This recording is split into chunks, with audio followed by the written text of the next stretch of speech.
కొట్టట్లే ఎవరు, చప్పట్లు కొట్టద్దు. మళ్ళీ ధ్యాన జగత్కి గట్టిగా పలకాల. ధ్యాన జగత్కి బ్రహ్మర్షి పితామహ సుభాష్ పత్రిజీకి, ధ్యాన జగత్కి, పిరమిడ్ జగత్కి, శాకాహార జగత్కి, శాకాహార జగత్కి, ధ్యాన జగత్కి, ధ్యాన జగత్కి థ్యాంక్ యూ. ఈరోజు నన్ను ఆహ్వానించినటువంటి పెద్దలందరికీ, ధ్యానులందరికీ, ఈ పిడుగురాళ్ల ప్రాంత మనుషులందరికీ స్వాగతం, సుస్వాగతం. ఇవాళ 40 రోజులు ధ్యానం చేసి 41వ రోజు ఇక్కడ కూర్చున్నాం. నేను సైకాలజిస్ట్ని, సైకాలజీ డాక్టర్ని. మీ ఫేస్ రీడింగ్ చూసి మీ లోపల ఎంత ఆనందంగా ఉందో చెప్పడానికి అది నా సబ్జెక్టు. నేను వచ్చినప్పటి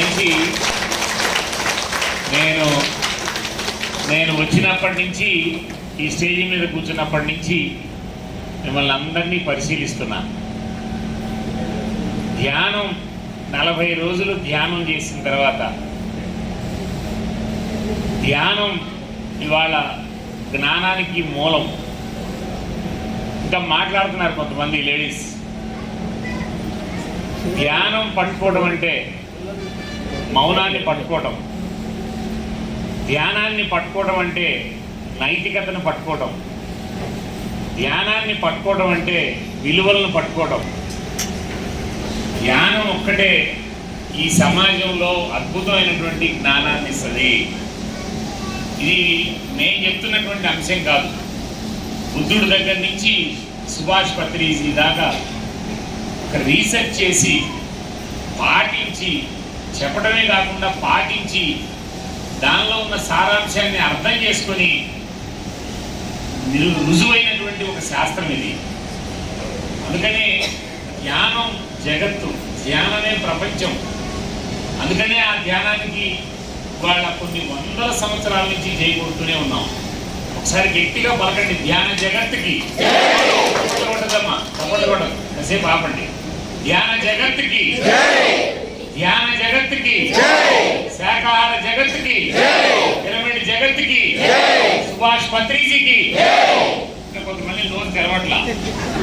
కారణం ఏంటంటే ఈ 40 రోజుల ధ్యానాన్ని ఎవరు పట్టుకున్నారో ఎవరు పట్టుకోలేదో మీరే అర్థం చేసుకోండి మిత్రులారా. ఇక్కడ రాసింది స్టేజీ మీద, నీలో ఉన్న నిన్ను నీకు పరిచయం చేసే వేదిక.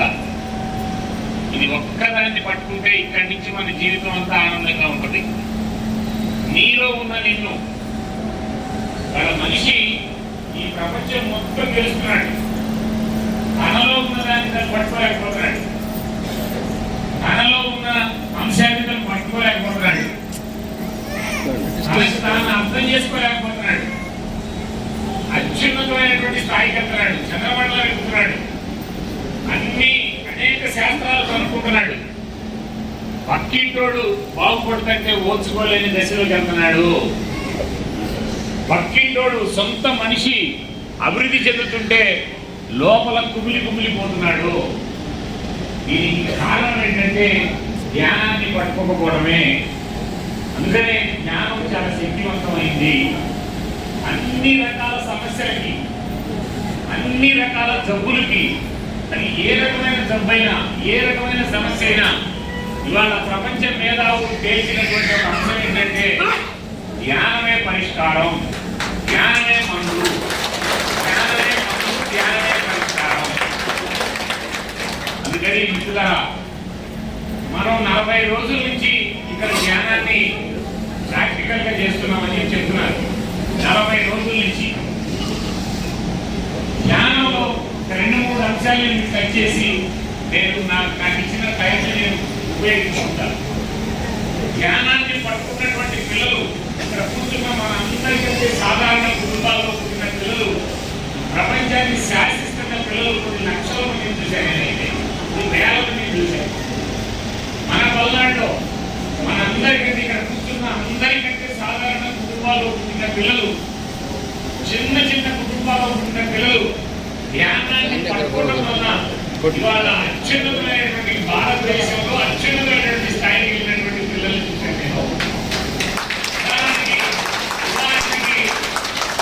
ఉదాహరణకి తప్పట్లు ఒక 2 నిమిషాలు తప్పట్లు ఆపడండి, నాది అయిపోయిన దాకా.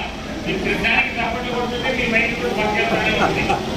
2 నిమిషాలు తప్పట్లు ఆపండి. నేనైతే క్లాసులు పిల్లల్ని తప్పట్లు కొడితే ఇలా, ఎందుకంటే వాళ్ళు తప్పట్లు కొడతా పట్టకాయలు కొడుతుంటాడు. ఇక్కడ పిల్లలకు ఉండే లక్షణాలు కూడా మనకు కూడా చాలా ఉంటాయి. ఇంకా మనం ఆ దశకి దాటుతున్నటువంటి పరిస్థితి కూడా ఉంది. జ్ఞానం ఎంత శక్తివంతమైందంటే, నేను ఇక్కడే మాచర్ల దగ్గర ఒక అమ్మాయి, ఆ అమ్మాయి 8వ తరగతిలో 9వ 7వ తరగతిలో పరిచయం అయిన ట్రైబల్ అమ్మాయి, లంబాడీల్లో పుట్టింది ఆ అమ్మాయి. యుక్తాహారం అంటే మంచి ఆహారం. ఇవాళ మంచి ఆహారం అంటే ప్రపంచంలో తేల్చినటువంటిది ఏంటంటే వెజిటేరియన్ ఆహారమే. వెజిటేరియన్ ఆహారమే. శాకాహార అయితే అది శరీరానికి ఎక్కడది. ఆ ఆహారాన్ని యుక్తాహారం తీసుకోవాలా, అది కూడా మితాహారం తీసుకోవాలా. నెంబర్ 3 నిరాహారం. అప్పుడప్పుడు దాన్ని మానేసేయాలి పూర్తిగా. రైటా రాంగా?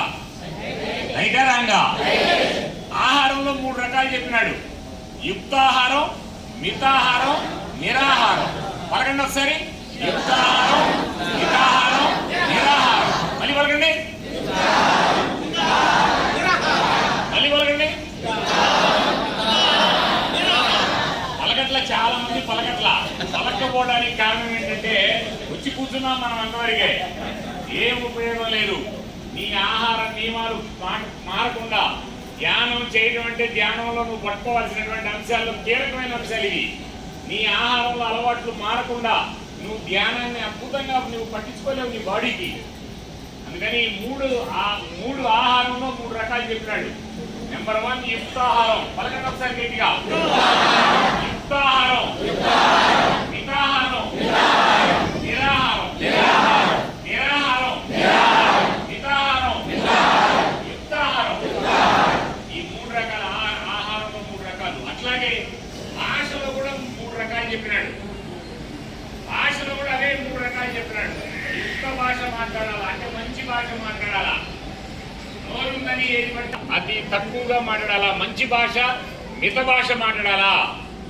3వది ఏంటంటే నిర్భాష, అసలు మాట్లాడకుండా కూడా ఉండాలా. ధ్యానంలో మనం నిర్భాషలో ఉంటాం, మనం మౌనంలో ఉంటాం.